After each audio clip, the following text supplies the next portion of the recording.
Hey guys, and welcome back. Today, I wanted to make a short video on my cooking setup in the Patrol. This video is to sort of showcase that you don't need a massive, expensive cooking setup in your car to get out camping.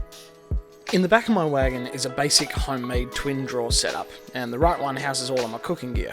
As you can see, there looks like there's a fair bit packed in, but we'll go through the basic gear and we'll show you what I take out with me on my solo trips. I'll make a note here that all of the cooking gear has been bought from Kmart for under $200 or so. Sometimes the cheap stuff gets the job done plenty fine. To start it off is the old reliable Kmart single burner cooker. From P-platers to seasoned campers, everyone has come across one of these on their travels at least once. While a twin burner would be a nice luxury I may look into further down the line, this burner does everything I need it to while being compact, light and cheap to run. It uses a small butane canister that you can buy from pretty much any camping shop like BCF, a Bunnings or a Kmart as well. They normally come in bulk packs, last a while, are light and cheap to buy. I always try and keep a couple of these in the car, but always remember to take it out of the cooker before you pack it away, for safety reasons.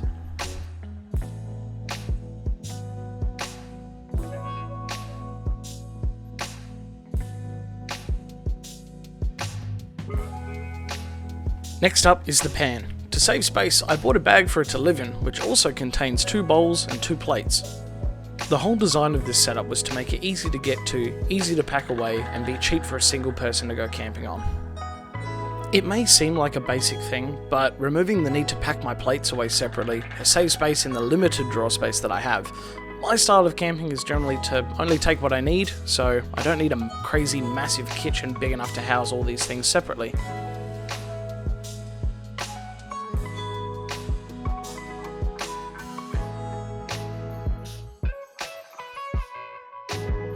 When I'm done, they go back in the bag, which gets tied up to avoid dust and dirt getting in.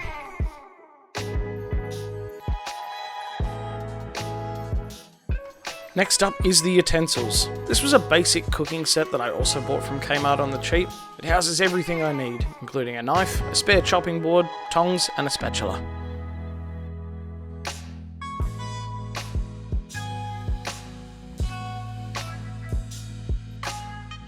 Once again, this bag is small in space, light and easy to use. While it does have some items in there that I don't use every camping trip or at all, the convenience of having it all in one bag this size is handy enough.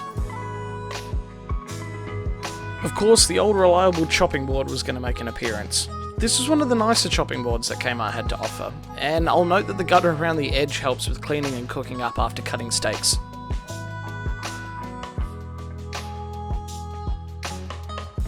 Onto my box of cooking supplies. I went with a sealed Tupperware container to avoid grime getting in, but I do plan on swapping these out for a see-through canvas bag to reduce the space.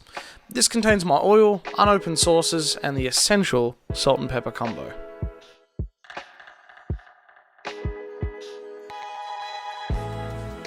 Along to the second container, which houses my cleaning supplies. It has a dishwasher brush containing dishwashing fluid, spare tea towels, and a kettle to boil water in for cleaning. Once again, I plan on swapping this out to a canvas bag to reduce the space, but it is good to know that these supplies are always sealed away and clean for when I need to use them.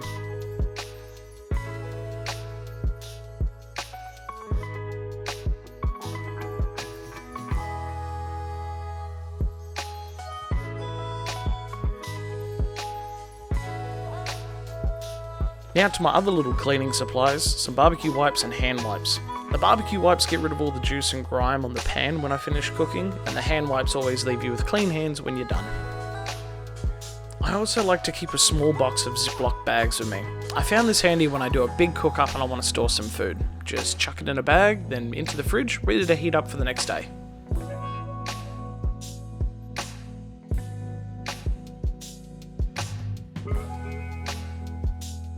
And last but not least, cutlery. I only bring a small amount for one person, which again reduces the overall space taken up. I roll them up into a tea towel to keep them clean and to have less loose items floating around in the drawer while I'm driving.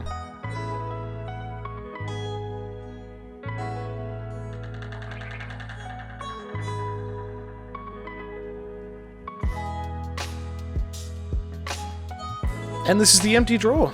I'm glad that the gear I use takes up as much of the allowed space as needed, without carrying any unnecessary gear. I use some rubber matting on the bottom, which I also bought from Kmart, to stop things sliding around on the wood. I've got the pack up down to a fine art now, but with everything removed, it generally takes me about a minute to put all of the gear away.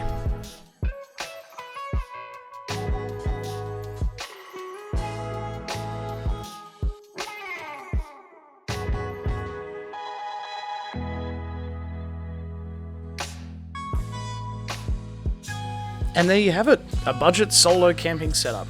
All this gear was bought on the cheap from Kmart for roughly under $200, so you don't need much to go out on your own.